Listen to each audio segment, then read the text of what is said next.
Hello and welcome back to Exothermic Plays Games. I'm Exothermic and the date today is Saturday, December 7th, 2024. I've been doing a daily countdown of my 366 favorite video games of all time, and coming in at number 25 is God of War 3.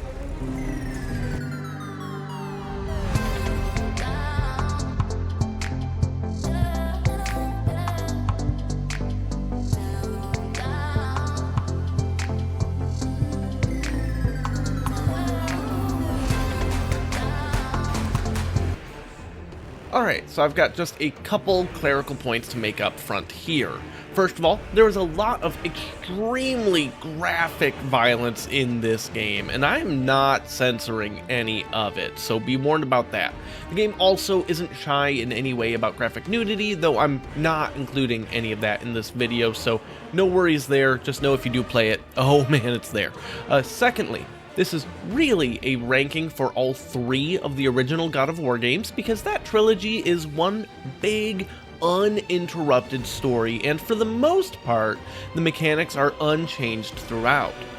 Remember how some larger PlayStation games, especially JRPGs, had multiple discs, or the Titanic VHS had two tapes, and at some point it would instruct you to take what you had in there out and then put in another thing? I view the God of War trilogy as exactly that, except with the added step of at some point having to unplug the PlayStation 2 and then plug in a PlayStation 3. The idea here is that you play as Kratos, though his story definitely differs from the original Greek mythology. He's a terrifying Spartan warrior having trained under Ares, the god of war. Well, Ares tricks Kratos into murdering his own family. Kratos seeks revenge upon Ares and kills the god of war, and we learn that he's actually a demigod and his father is Zeus himself. There's a whole long odyssey filled with twists and turns, and Pandora's box is heavily involved, and different gods use Kratos and their machinations against each other. Kratos eventually becomes the new god of war, but cannot get over what he did to his loving family. Of course, Daddy Zeus isn't about having a god killer also be the god of war, because that's quite a threat to, the entire pantheon, as we'll see, he, kind of justified. So he sets up another trap to strip Kratos of his immortality, and awesome. Vengeance is a hell of a drug though, and Kratos crawls out of the underworld and makes a deal with the Titans to help overthrow Zeus, and there's this huge giant cliffhanger at the end of God of War 2 where we are left off right as that attack is about to begin, and that is directly where God of War 3 kicks off.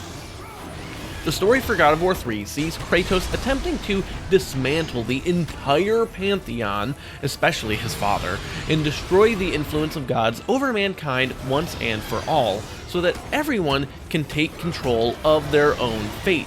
And that's really the game on this one. You go around brutally murdering various gods, and it's quite fun to do so. The combat in all of these games is phenomenal, and the third title is the best, building upon the successes of the first two. There's a combination of attacks and spells you can dish out, with button mashing combos and a variety of weapons with different strengths against unique enemies. It's all extremely satisfying and visually stunning, even today. And you do need to worry about dodging enemy attacks and can't just go face first into, literally everything. A lot of what you're doing is timing your attacks to parry enemies and then counter with a flurry of your own. One super cool thing they did add in this third title is that if you grapple a really weak cannon fodder sort of enemy, you can actually sprint through like a whole crowd using them as a battering ram of sorts. It's awesome.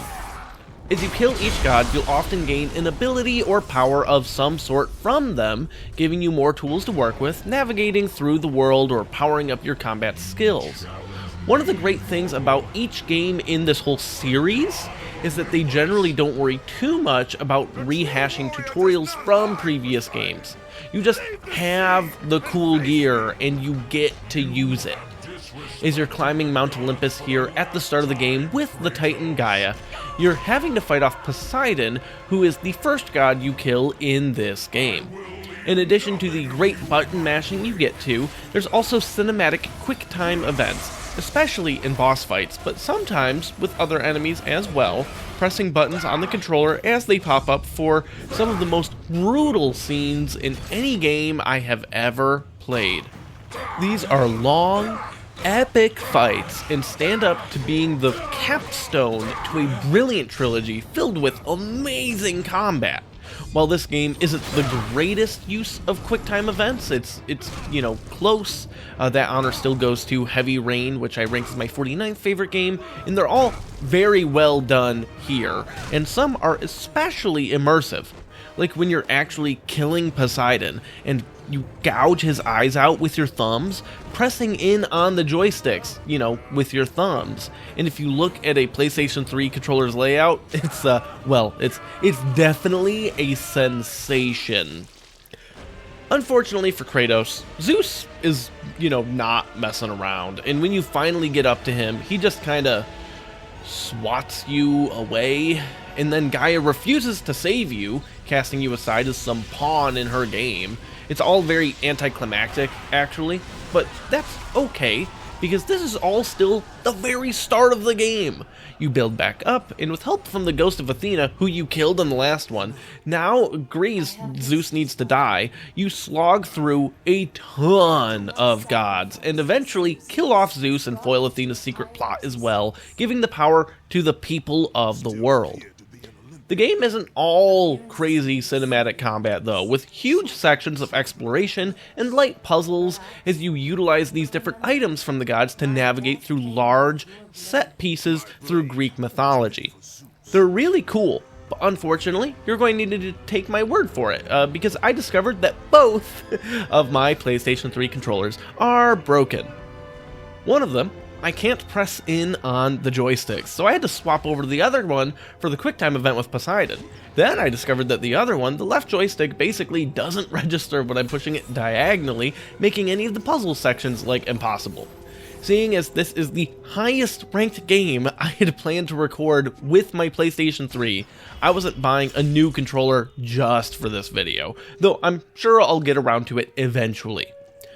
I struggled along with these controllers just long enough to cover the bases, so know that everything you saw gets bigger and better as the game goes on, and rarely does a trilogy stick the landing as well as God of War.